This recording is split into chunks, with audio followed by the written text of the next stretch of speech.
Oui, mais il faut le dire, moi je dis qu'après notre sortie avec l'Algérie, moi vraiment j'étais déjà content.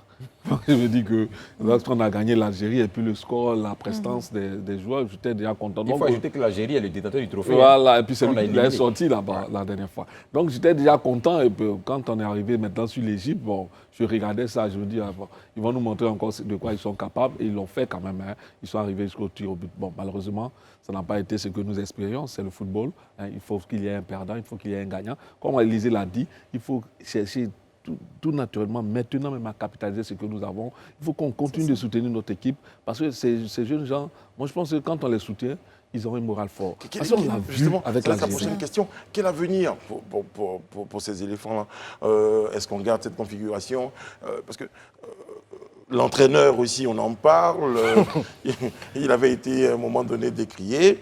Je sais qu'en Égypte, lors d'une défaite comme ça, le sort de l'entraîneur se joue dans les 15, les 20 heures qui suivent. Mais que fait-on de Baumel? Je dis malheureusement, je ne pense pas que Baumel va rester. Pourquoi? Parce qu'en Côte d'Ivoire, depuis 1992, peut-être avant, on n'a jamais eu d'entraîneur pour faire 2 CAN de suite. C'est-à-dire qu'un entraîneur en Côte d'Ivoire n'a jamais fait 2 ans. Baumel est venu là pour 1 an, on a 1 an passé. L'équipe qu'il a envoyée, je dis, n'est plus là. C'est un nouveau président de fédération qui va venir. Et avec cet échec-là, je sais que malheureusement, avec nos habitudes, ce n'est pas Baumel qui va aller à la CAN 2023. Parce qu'on n'a pas cette habitude de continuer avec un entraîneur sur une durée de 2 ans. Surtout que là, il s'arrête en 8e de finale. Donc le précédent avait fait quart de finale, Camara. Il a été limogé. Avant ça, 2017, premier tour. Il a été aussi limogé du Suyer. Donc je pense que malheureusement... Et c'est le cas de demander, alors Baumel ou pas Baumel, l'avenir des éléphants eux-mêmes, parce que quand on regarde déjà le contexte dans lequel ils sont partis, on n'avait que très peu d'espoir pour la majorité, mais on se rend compte qu'ils sont pas mal déterminés. Donc quand on a fait un parcours comme ça en CAN 2022, qu'est-ce qu'on espère voir en CAN 2023 ?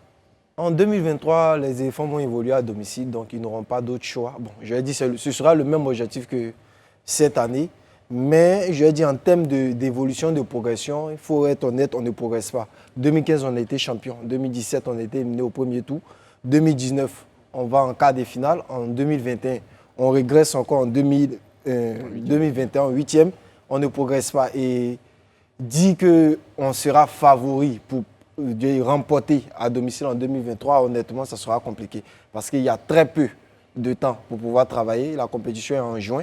Donc, on aura autour de 1 an, 5 mois. Ce sera très difficile pour s'affirmer, je dis, comme un favori naturel. Mais cette équipe, effectivement, a de la qualité. Ils ont montré, surtout sur cette compétition, sur les 4 matchs disputés, qu'ils peuvent faire beaucoup plus. Donc, ce sera vraiment aux joueurs de pouvoir continuer à progresser. Raphaël JB qui nous suit sur les réseaux sociaux, qui est très énervé en ce moment, eh bien, disait simplement il faut demander aux joueurs ivoiriens de pouvoir, à un moment donné, commencer à apprendre à lire le jeu des Égyptiens. Parce que peut-être que...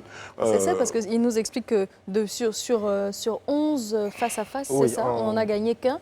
Mais finalement, peut-être que les Égyptiens ont compris un peu la manière de jouer des éléphants et que c'est toujours la répétition. Est-ce que les éléphants finalement comprendront la façon de jouer des Égyptiens? Et puis quand on évolue sur le débat, bon, on parlait de Baumel, le prochain enjeu, c'est qu'on va dire dans 1 an, l'enjeu majeur qui est la CAN 2023.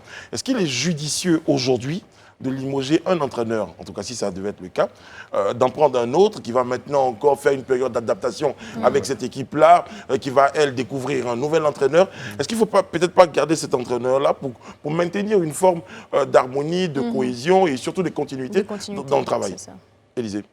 Ben moi, pour être honnête, je pense que quand on choisit un entraîneur, généralement, c'est des objectifs qu'on lui fixe.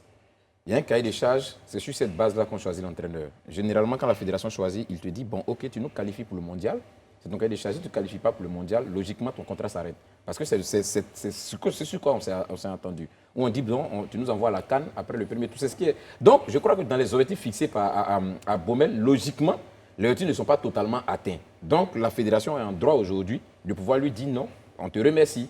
C'est une réalité.